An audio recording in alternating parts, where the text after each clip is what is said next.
తెలంగాణ రాష్ట్ర తొలి సీఎం కేసీఆర్ చేపట్టిన ఉద్యమం భావితరాలకు స్ఫూర్తిదాయకమని గజ్వేల్ నియోజకవర్గ ఇన్ఛార్జ్ వంటేరు ప్రతాప్ రెడ్డి అన్నారు. సిద్దిపేట జిల్లా గజ్వేల్లో ఏర్పాటు చేసిన మీడియా సమావేశంలో మాట్లాడారు.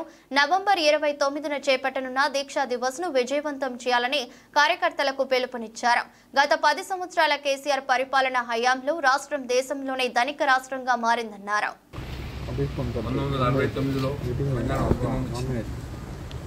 ఆ తర్వాత 56లో కూడా ఒక ఉద్యమం వచ్చింది. 2001లో కేసీఆర్ గారు తెలంగాణ రాష్ట్రం కావాలి, ఈ ప్రాంతంలో ఉండే నీళ్లు, ఈ ప్రాంతంలో ఉండే నిధులు, ఈ ప్రాంతంలో ఉండే ఉద్యోగాలు ఈ ప్రాంతం వారికి చెందాలన్నటువంటి లక్ష్యంతో తెలంగాణ రాష్ట్రాన్ని సాధించుకోవడానికి తెలంగాణ రాష్ట్ర సమితిని ఏర్పాటు చేసుకుని రాజకీయంగా అహింసా మార్గంలో రాజకీయంగా 29 తారీఖుకి ఒక ప్రత్యేకమైనటువంటి తెలంగాణ చరిత్రలో ఒక ప్రత్యేకత ఉంది. కేసీఆర్ గారు సుదీర్ఘంగా పోరాటం చేసిన తర్వాత ఈ దేశంలో ఉండే అన్ని రాజకీయ పార్టీలు, ఉమ్మడి రాష్ట్రంలో ఉండే అన్ని రాజకీయ పార్టీలు తెలంగాణ రాష్ట్రాన్ని ఇవ్వాలి, బాబాసాహెబ్ అంబేద్కర్ గారు ఆయన రాజ్యాంగంలో చిన్న రాష్ట్రాలు ఏర్పాటు చేసుకోవడానికి పొందుపరిచినటువంటి అంశాన్ని దృష్టిలో పెట్టుకొని కేసీఆర్ గారు సుదీర్ఘంగా పోరాటం చేశారు.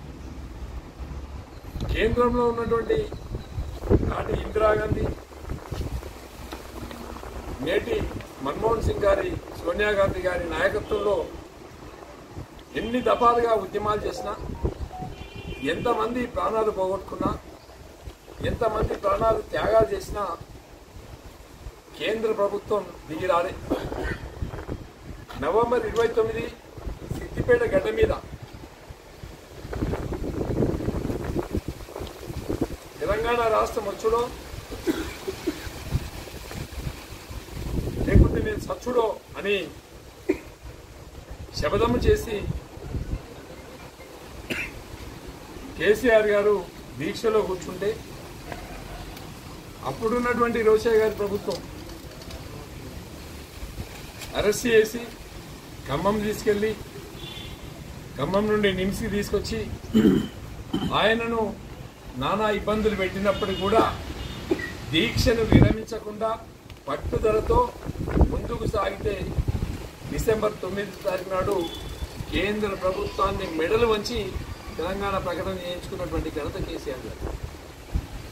ఈ రాష్ట్ర ప్రజలు, ఈ రాష్ట్రంలో ఉన్న ఉద్యోగాలు, ఉద్యోగస్తులు, విద్యార్థులు, అన్ని వర్గాలకు సంబంధించిన వారి యొక్క సహకారంతో తెలంగాణ రాష్ట్రానికి డిసెంబర్ 9 ముందడుగు పడడానికి నవంబర్ 29 కారణము, కేసీఆర్ కారణం.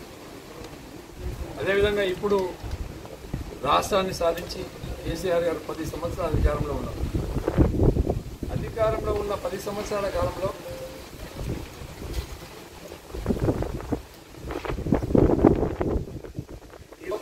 గోదావరి, కృష్ణా రెండు ప్రాంతాలు కూడా మన తెలంగాణ ప్రాంతం నుండి పోతున్నప్పటికీ కృష్ణా నుండి, గోదావరి నుండి నీళ్లు తీసుకోలేని పరిస్థితి. అత్యంత ఎత్తైనటువంటి ప్రదేశం మన తెలంగాణ గడ్డ గజ్వేల్ నియోజకవర్గం. మరి ఈ ప్రాంతంలో ఈ ప్రాంత రైతాంగానికి, తెలంగాణ రైతాంగానికి కూడా నీళ్లు ఇవ్వాలి అన్న ఉద్దేశంతో మరి పెద్ద ఎత్తున ఇరిగేషన్ మీద కాన్సన్ట్రేషన్ చేయడం, మరి నీళ్లు తీసుకురావడం వల్ల తెలంగాణ రాష్ట్రంలో 1,50,00,000 ఎకరాల భాగాన్ని సాధిస్తున్నామంటే దానికి కారణం దీక్షా దివస్ కేసీఆర్. రాష్ట్రం వచ్చింది కాబట్టి భారతదేశంలో ఏ ప్రాంతంలో కూడా, ఏ రాష్ట్రంలో కూడా డ్రింకింగ్ వాటర్ లేదు. ఇవాళ ఇంటింటికి దాదాపు 1,10,00,000 ఇళ్ళకి అది కృష్ణా, గోదావరి నీళ్ళు ఇస్తున్నామంటే కారణం దీక్షా దివస్ నవంబర్ 29. ఈ రాష్ట్రాన్ని ముందు వరుసలో తీసుకెళ్లడానికి కారణం నవంబర్ 29. మరి ఇన్నింటికి కారణమైనటువంటి దీక్షా దివస్కి ఒక ప్రత్యేకత ఉంది.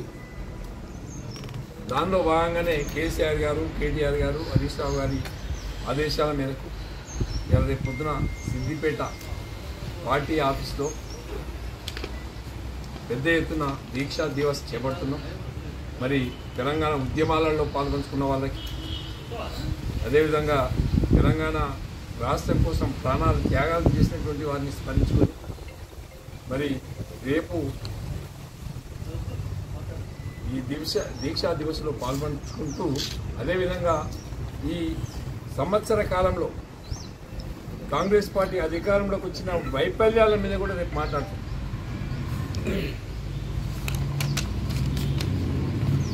బంగారు తెలంగాణ దిశగా కేసీఆర్ తీసుకెళ్తే ఇప్పుడున్నటువంటి ప్రభుత్వం కక్షలతోని కేసులు పెట్టుకుంటూ దౌర్జన్యంగా పేద ప్రజల మీద ముక్కు పాదం మోపుతా ఉంది. ముఖ్యంగా ఫార్మాసిటీ పేరు మీద ఎస్సీ ఎస్టీకి సంబంధించినటువంటి భూములు లాక్కోవడం, అదేవిధంగా రైతాంగానికి వాళ్ళు పండించిన పంటలు కొనుగోలు చేయకపోవడం, కానీ రైతు బీమా ఇవ్వకపోవడం, వీటన్నింటి మీద కూడా రేపు కూలంకషంగా దీక్షా దివస్ వల్ల జరిగినటువంటి లాభాలు, మరి తెలంగాణ రాష్ట్రం కాంగ్రెస్ పార్టీ వైఫల్యాల మీద కూడా రేపు మాట్లాడడం జరుగుతుంది. దానికి మా ఎంపీపీలు, మా జెడ్పీటీసీలు, మా ఏఎంసీ చైర్మన్లు, మా మున్సిపల్ చైర్మన్లు, సీనియర్ నాయకులు, మా సర్పంచులు, ఎంపీటీసీలు, ఉద్యమకారులు,